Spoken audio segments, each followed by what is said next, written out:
Okay, magandang gabi. Mayong gabi sa tanan. Welcome to Sports Corner PH Interviews. Nandito po tayo, balik tayo sa bahay. Galing po sa isang press conference ng isang MMA o Filipino Martial Art Promotion, yung Wego Todo. And it is a good news right now that officially nirecognize na bilang professional sport ang Arnis, ang ating pambansang laro ng Pilipinas bilang isang professional sports sa pamamagitan po ng Wego Todo. So, congratulations po kay Papagot, Perdi Monsayak at sa lahat po ng mga bumubuo ng Wego Todo. And we have with us po sa ating Zoom interview this Friday ang organizer ng Reality Fighting League. Meron po silang isa pang event. Actually, magkasabay sila ng Wego Todo sa Marikina po sa linggo, August 31. Sila din, meron ding Reality Fighting League 3, Rise Heroes, sa Emmanuel School of Davao Gym, August 31 from 1:08 p.m. onwards. And to learn more about nga dito sa ating MMA promotion natin, upcoming event, we have with us si Sir Lloyd Abukayan from RFL. So, mayong gabi, Sir. Sir, magandang gabi sa lahat ng viewers, especially sa Sports Corner. So I'm a big fan of your vlog and your program. Alright, thank you so much po at alam ko ay napaka-busy nga sapagkat bukas may weigh-in pa kayo and then on Sunday nga will be the fight day. So, kumusta na po kayo? How's the preparations right now for the third installment ng RFL dyan sa Davao City? Okay. So far good naman yung preparation namin. So tomorrow will be the weigh-in, and aside of that preparing for the venue as well.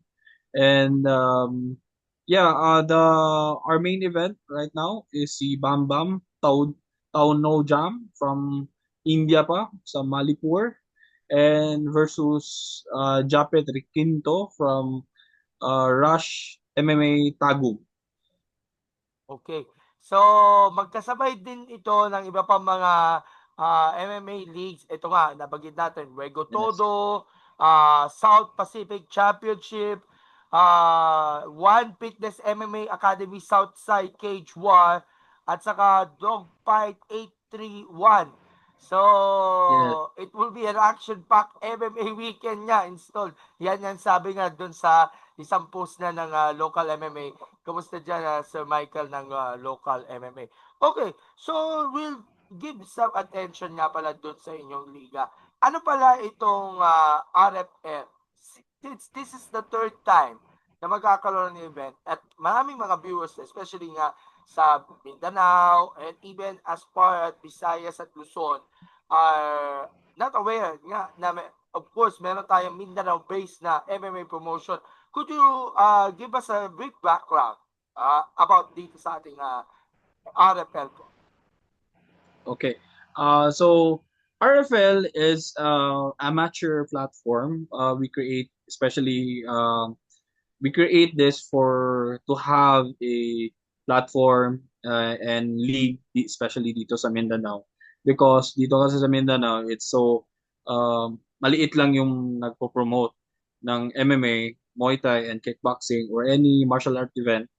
Then actually lahat ng mga ano natin is tawag nito, yung mga promoter natin, especially si shout out to Papa Goat.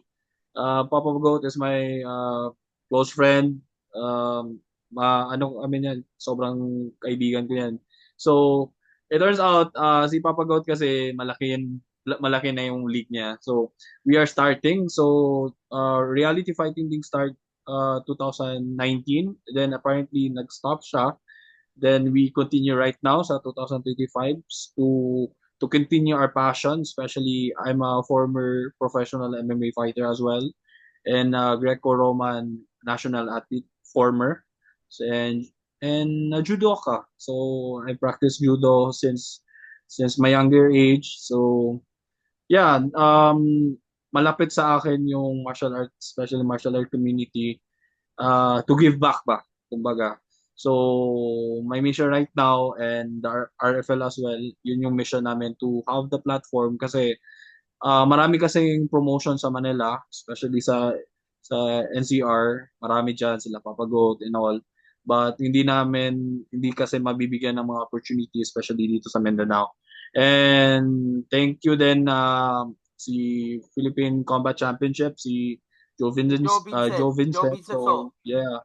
Shout out, Joe. So, kaibigan ko rin yan. Then, na-amaze siya even sa kanya. So, na-amaze siya sa Mindanao Fighters na ganito pala talaga yung Mindanao Fighters. Sobrang warrior talaga. So, kayang magpa, uh, magsabayan sa mga Manila or taga Baguio, kung sino man. So, that's why we have warrior spirit, especially here in Mindanao. And that's our mission, to have a platform sa Mindanao and to expand sa mga fighters at least na marami kasi dito yung gym na walang masyado paliga or walang nagpapalaro. uh, Pangit naman nun. So, puro ka na lang practice, puro ka na lang sa train sa gym, and then hindi mo ma-expose kung ano talaga yung natutunan mo. So, that's why. And then, aside of that, meron sa ibang promotion, may mga ibang promotion kasi dito sa Mindanao na nagpapalaro lang sila and then they don't have a goal. So walang goal sa mga fighters. So walang balik sa fighters. So ang sa amin is to same as principle ni PCC or si Philippine Combat Championship na may record kami, especially sa topology, well documented, and then at least in the future na makakabuo ng portfolio yung mga fighters, pwede natin sila mabebenta, pwede din natin sila masisend through international competition. By the way, Lloyd, baka karating ngayon kay Papa Goat yung mensahe kasi nakita naman kami kanina dun sa press con. Sir Lloyd, kailan ba nag-upisa itong RFL? Kasi nakadalawa pa lang na installments at how's the reception nga pala ng mga Mindanao-based fighters na finally nagkaroon na ng avenue nga para ma-showcase na yung mga talents at techniques na when it comes sa MMA? So, actually, nag-start talaga yung RFL way back 2019. Tapos, hindi siya nangyari. Na-cancel yung event due to the police David? permit. And then, actually, yes, the permit. It's because dito kasi sa Davao, aside sa mga QC or sa NCR before na nagpapalaro kami, sobrang hindi masyado strict. Tapos, apparently, I thought the Davao City is the same. And then, I comply. Actually, I comply the necessary document, but apparently matagal lang talaga nag-approve si police na hindi sila nasabihan. So, the department sa police na yun, because of that one is not mistake, kumbaga na pending lang talaga, so hindi siya natuloy. And then now, we recover. So 2025, this year. So nag-start kami nung February, first RFL, and then meron kaming participant doon around 11 bouts. And then pagka April, we have the 2 RFL 2. Sobrang dami lang, umabot kami ng 33 bouts of mix with MMA and Muay Thai. Then right now, our season RFL 3, Rise of Heroes, so mix na siya with MMA, Muay Thai, and kickboxing. Okay. So, sa darating na fight po, August 31, ang pinaka-main event po ay ang pag-aarap. Ito yung Philippines versus India. So, si Japet Yes. Ray Quinto of Tagum City will fight against Bam Bam, the Iron Man Tao Unao Jump of India. Ang sabi nga ni Bam Bam, clean and discipline ang mabibida nga dito sa competition na yon. Pero hindi pa pauli ang Pinoy kasi si Japet po Oh, nanggaling yan sa pagkatalo diyan sa Paranaque. At mukhang babawi naman siya in front of, sabihin natin mga kababayan, yung home crowd niya. So, ano ba ang overview natin ng ating main event natin this coming Sunday? okay. So, yun na nga, natalo si Japet nung recent na palaro ni Coach Danilo. So, actually, ang kagandahan nun sa pagtalo, nakita din nila yung mga lapses ni Japet. So, ano yung mga kulang niya, and then binago, tinrain nila ngayon ni ni Jay Verdadero and ni as yung mga mentor din nila si Coach Danilo ng anong kalimutan ko yung team ni Coach Danilo. Anyway, so yun, naka-fight camp siya doon. Then they trained well, especially right now. Tapos si Bambam naman, I thought Bambam is parang baguhan din siya kasi Bambam is still 23 years old. Apparently, Bambam has a lot of experience na pala. Meron na siyang unofficial record of 16 wins and 5 loss. Two Sa loss. professional pa yan na walang Two loss din 5 nakalagay. loss, 5 loss. Nakalagay sa Parang 2 press loss release. daw ata or something. Yeah, so marami na siyang experience si Bam Bam, all knockout, wala masyadong submission. But yung mga talo niya is more on submission. And then yung nilulook forward siguro ni, I'm not sure, hindi naman ako yung coach ni Japet, but possible maybe as a former MMA fighter, doon talaga siguro sila magfo-focus ngayon kung saan natatalo si Bam Bam sa submission, baka submission. And hindi ko naman ini-aim na sana din na manalo or sino bang manalo sa kanila as long as safe. Wala naman masyadong injury kasi itong dalawa na to sobrang taas ng potential especially sa international stage. So, yeah, hopefully na magandang mabigay nila na laban.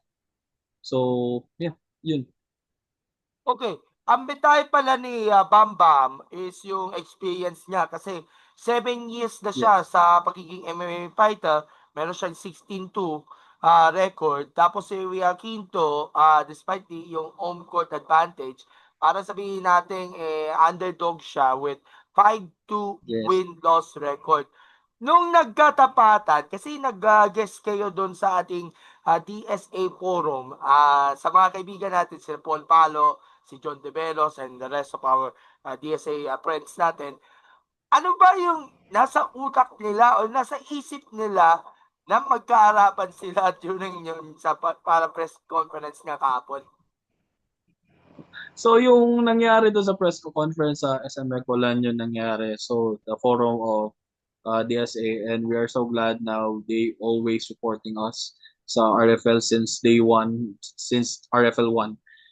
Nangyari, ang dami na sila Sir Paul at saka yung the rest of the media, they are so excited because parang sobra na daw tagal na nangyari na sobrang ganda daw ng main event, especially the main event.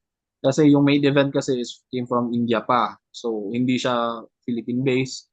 Galing pa siya talaga na Manipur. He flew, nag-flight pala talaga siya dito sa Philippines, especially dito sa Davao to fight sa RFL. And binigay din namin. So, I hope na si Bamba mabigay din niya yung request namin na maganda yung laban. And yeah, yung crowd kanina, even though na parang kami lang yung mga media lang nandun, yung mga nasa mall kasi yan siya. So yung mga store doon lumabas na nagtitinginan sila kasi si Bambang nagsuot ng flag ng Indian flag. Then apparently si Japet hindi nakadala ng Philippine flag. So sinabihan ko siya na magdala, so baka nakalimutan daw niya. Siguro sa kaba, sa pressure din, especially sa media. Kasi yung bata na yun parang takot pa sa mga tao or sa crowd to talk ba. Tapos puro English pa kami kasi si Bambam hindi talaga nagsasalita ng English.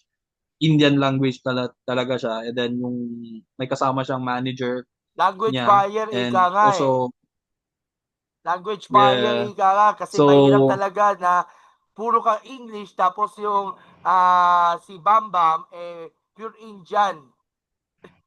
yes. So that's why then it's so very sad then about kay Bambam na history, no? Para lang din yan pala siya si Manny Pacquiao. Pero si Manny Pacquiao kasi at least dito tayo sa Philippines medyo marunong tayo makaintindi ng English. So parang yes, no, ganoon. Tapos unlike kay Bambam hindi talaga. Tapos marami siyang fights. Tapos parang may language barrier ba na from promoter.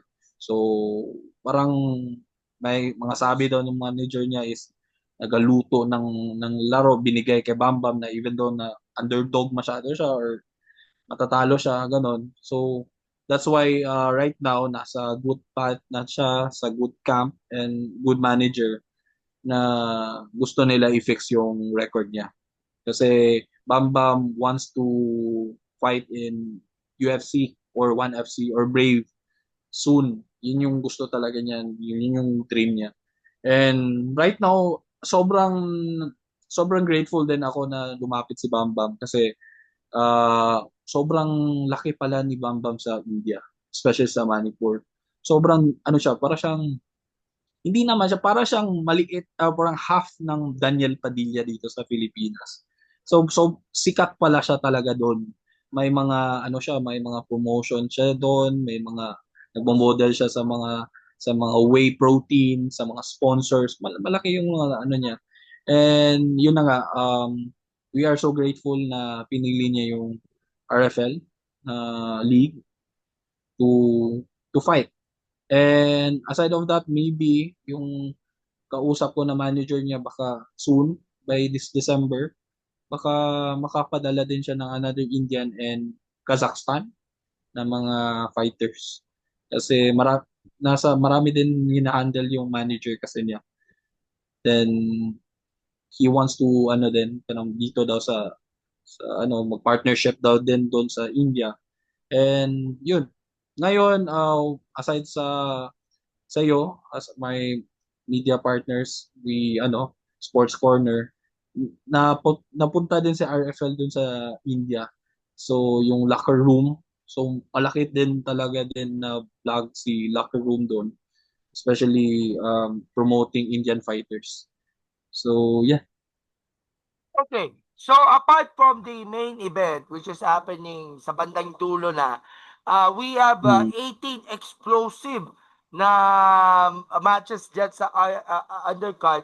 Siguro i-summarize natin kasi meron tayong dalawa from ladies division and all of the matches are amateur, no? yes, amateur. So amateur pa Amateur. lang yung mismong liga. Uh, Hopefully in the coming years magiging professional na rin under GAB, Games and Amusement Sport. So, ano ba aasahan natin dun sa mga undercards natin?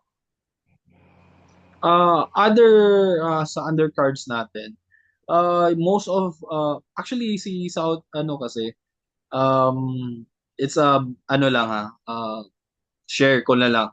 Kasi nagsabay kasi kami si Tagum City and Davao City, sobrang pagkalapit ng LGU yan. Tapos si Southern Pacific Championship, yung date nila ngayon nag-move ng 30. Then tapos ako yung date ko na 31. Most of fighters ni Southern Pacific, gusto sila maglaro doon. And then ngayon gusto din sila maglaro sa RFL pagka bukas. So 'di ba bukas na yung laro ni SPC. Tapos ngayon by Sunday lalaro na naman sila ng RFL, but ako as a operation manager and as a former athlete din as well, binawalan ko sila kasi kailangan mo pa ng recovery kasi galing ka pa ng fight. Tapos by 30, tapos 30, 31, another fight na naman. So mabubugbog ka. Hindi natin alam yung outcome. So Yung mga fighters right now natin sa undercard is most of them are debut fighters. Debut fighters. Tapos yung main card natin, mga nasa apat lang na main card, yun yung may mga experience na. So, yung the rest, kids and debut fighters. So, uh, at least naman na binigyan ko din sila ng chance, especially the debut fighters kasi as other promoter kasi ayaw nila na may mga debut fighters kasi alam mo naman yung show nung laro, yung quality nung event, yan yung mga concern nila. But here, dito sa RFL, debut ka man, may experience ka man, you are so welcome here. But wag ka lang talaga na maglaro bukas tapos lalaro ka na naman sa akin. Ayoko nun kasi kailangan mo as an athlete, kailangan mo talaga may recovery time ka and to prepare, especially mind. So mahirap talaga pag isa ang fighter na lalaban ka doon sa dalawang promotion, pero kailangan mo pa rin mahirap talaga na magpa-recover o bumawi man lang Yes. yung kanyang kondisyon niya eh. Para at least hindi sila ma-stress, hindi sila sabihin natin nahihirapan niya at nase-settle down Mm. niya pagdating nga sa competition. Yan kasi ang iniiwasan ninyo bilang organizer. Paano naman Yes. tutugunan ito? Yung problema na yon na na-encounter, nagbigay nito na isang fighter lalaban sa kabila at lalaban din sa kabila in just one Mm. weekend. Yes. Actually, pwede naman yan siya. Pero maglalaro ka sa ibang promotion nito, for example, RFL, tapos lalaro ka na naman ng SPC or Philippine Combat Championship or anything. At least naman na maka-recover ka at least 1 month before another fight. Actually, dapat gani kasi if according to Gab, kailangan ng at least 2 or 3 months na pahinga before ka makakalaro. So, yeah, alam mo naman, actually, yung ano lang talaga ng Mindanao Fighters, bakit sila ganyan? They are so hunger. Gutom na gutom talaga sila sa fight. That's why, mahirap kasi na tanggalin natin yung combat sport dito sa Mindanao na yung mga ibang fighters kasi gutom. So para lang din yung ano ba, para din pagkain kung gutom, bigyan mo. So bigyan mo ng fight. Kasi yun yung ano, and then sabi ko na marami tayong fight pa sa RFL, hindi naman tayo masa-stop agad-agad. So ano lang, recover, train again. So compete. Ano lang, ganun lang. So yun yung problem lang talaga ngayon is yung mga fighters sobrang gutom sa fight, gutom manuntok, ganyan. So, as a promoter, iniiwasan din namin na uh, magkakaroon ng damages. Baga. Okay. So the fight will be scheduled on August 31 sa Emmanuel School of Davao. That Yeah. saan may bandang Baada ba yon or sa may Lanang So, yung yung yung location? schedule nung program is gate as open as 3 p.m. ng hapon, tapos possible by 4:30 or 4 p.m. exact, baka magsa-start na kami. Then the ticket, meron tayong ticket sale, 250 pesos only. As a VIP na yan siya. So, at least naman na affordable lang namin yung ticket para at least lahat ng mga athlete and fan sa MMA makaka-afford. Pero yung mga nasa labas ng Davao, ay, for example, taga Quezon City ako, meron bang live streaming na mapapanood? Okay. So, actually, mini-workout pa namin as a marketing. Hindi naman kasi ako nasa marketing uh, na side sa RFL. Sa operation lang ako. So, uh, iniisip pa daw ng marketing kung saan nila ila-live stream. Baka sa YouTube or sa Facebook. Then, apparently, nung press con, nakita nila yung video sa Facebook, medyo naging low quality siya. I don't know what happened. Na alam mo naman sa Pilipinas. Baka we are looking for our YouTube channel. So baka doon namin live broadcast yung event. Overall expectations para dito sa papalapit na event, sir. Okay. Overall expectation, this is a great fight.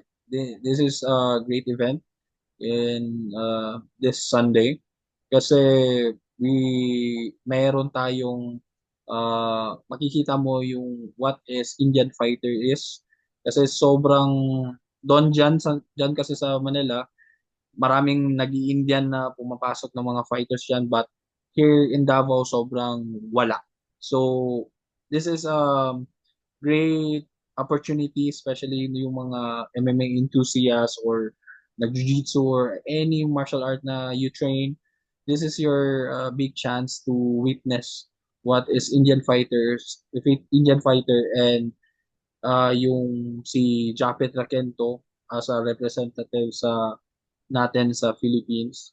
So, yeah, this is a good fight. So, wala akong masabi. Overall, our co-main event, sobrang lakas din. But Muay Thai bout, sobrang lakas. Si Clarence and versus Coach Alan Tano. So, medyo malakas din yung ano natin, yung main card. So, Okay. Sir Lloyd, this is the final event ba ng taon itong RFL at meron bang kasunod yan either before the year ends or next year or may plans ba kayo lumapit na talaga sa GAP para gawin na itong professional? yeah. Possible after this we have this November pero hindi siya MMA. So wrestling naman siya. So yung as a former national member team sa wrestling, mission din namin na buhayin yung Olympic wrestling dito sa Davao City or sa Mindanao. So baka mayroon kaming tournament by November 15. So tentative pa talaga yung date. Pero we push it to November 15. Then by December, we have the RFL 4. So by December of the second week of Sunday. Then baka lang ha, itatry pa lang namin. Baka meron ng belt 'yon. So magpapa-champion belt na kami. So kung sino man nanalo doon, isasend ko kay Joe Vincent or kay Papa Goat. Okay, last question na lamang po.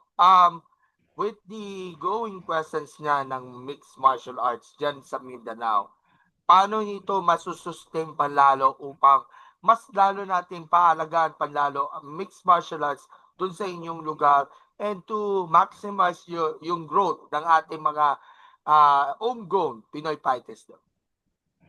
So ang sa akin lang for my opinion din no.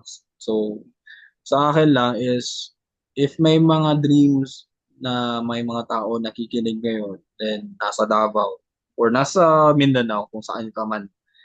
If you're planning to have a promotion to have our community grow tapos give back naman din sa community natin as a martial artist, do it. So gawin mo tapos if you looking for a person to guide you, I'm here, just add me in Facebook or whatsoever or you can talk to Papa Goat. Actually brother, because of Papa Goat, one of my mentor din yan kasi si Papa Goat. I before I start in RFL, I talked many times to Papa Goat on how to handle operation, anong gagawin natin as a promoter, anong gagawin para sa fighter. Marami. So parang may mga time kami na parang 4 or 3 oras kami nag-usap noon sa Messenger. Nag-usap talaga, nag-call, hindi nag-text. Na nag-ins and out, ano yung hihingi ako ng input sa kanya. That's why I'm so grateful to have in our industry, especially sa combat industry, si Papa Goat Monsayak. It's so grateful to have that guy here, especially sa Philippines. Sobrang lucky natin kasi merong Papa Goat na tumutulong. Even though na as a promoter, usually hindi talaga dapat magtutulungan yan. May mga ganyan grab mentality yung mga Pinoy eh. Pero si Papa Goat, believe ako dyan, grabe. So, that's one of the reason why na tumayo yung RFL because of Papa Goat. Binigyan talaga niya ako ng idea kasi to give back sa community natin. I'm sure very proud talaga si Papa Goat niya sa inyong achievements niya at para sabihin natin tuwang sila sa passion natin to help yung ating mga athletes natin in progressing their success niya pagdating niya sa MMA. So, imbitahan niyo sila sa ating upcoming na event, RFL 3, Real Rise of Heroes, August 31, at of course, yung mga sponsors na rin. Thank you. Yung mga sponsors po, pasasalamatan. Sponsored. Okay. So again, so sa nanonood ngayon sa Sports Corner, and thank you, Brother Gab, to have me here on your podcast or to your program. Yeah, lahat kayo, I invited you na manood kung taga Davao kayo, pumunta kayo ngayong Sunday, uh, dalhin yung pamilya mo. So, family day yan, pwede kayo manonood para parang enjoyment din. So, this coming Reality Fighting League na bibigyan ko kayo na makapanood kayo, bibigyan ko kayo ng magandang laro, especially meron tayong Indian fighter and may Filipino fighter tayo to represent our country. Then, yeah, 3 p.m. ang gate open namin, 4 p.m. naman yung start ng event. And then, possible by YouTube, kung hindi kayo makakapunta, you can drop on our YouTube channel. Please subscribe, like, and subscribe sa lahat ng platform namin. And yeah, thank you sa mga sponsors, especially sa RFL na walang sawang sumuporta sa amin. Pepsi Philippines, Lagotok, Spear Point, ERX, um, Nature Spring, Pocari Sweat, yung isa. Wait lang, may check ko lang yung isang sponsor ko, baka kalimutan ko, mahirap na. Wait lang. Hanapin ko pa ha. At may special performance pa from the Kingsword Martial Arts ni Coach Neil. Yes, meron tayong special performance aside sa ito kasi brother, dito sa RFL, we don't hindi lang tayo na nagsusupport or nagpo-promote ng MMA, kickboxing and Muay Thai. We support our local dito sa Davao, our local gyms na may mga discipline. So si King Sword, coach, shout out Coach Neil Astudillo, thank you to having your discipline na mag-perform sa RFL ngayong Sunday. Yeah. Tapos yung sponsor yung isa pa, again, thank you for our beautiful sponsors. Yung isang sponsor na lang, since nabagit na lahat. So thank you again sa my sponsor, PRX Athletics, Pocari Sweat, Pepsi Philippines, Nature Spring, Water, Lagotok, Wellness Center, and Hiyang International. At yung mga media partners nga pala, ito, Sports Corner, PH. Kahit wala ako, magpo-post pa rin tayo ng mga latest updates doon. Don't worry, brother. I-send ko agad ito sa marketing to have you Okay. Philboxing, Fight News Asia, Energy FM Davao, Spin Media Region 11, DSA, si Paul Palos, si John DeBellas and the rest of the crew ng DSA, Reboot TV, Live 1 TV, MMA Davao, Southern Sports Digest, Locker Room at PTB4 dyan sa Davao City. Actually, PTB Davao ito kasi meron tayong PTB Sports Network dito sa nationwide sa Manila siya. Okay, thank you so much, Meron. Sir Lloyd, and we're looking forward nga sa ating upcoming na event natin, and keep us posted sa ating mga developments niya, lalo sa main event. Ipopost natin yan in the coming days niya after nitong competition. Good luck sa ating mga fighters. Congratulations in advance sa success, at maraming salamat po. Makikibalita ulit tayo. Bye-bye! Maraming salamat po. God bless. Bye. Thank you.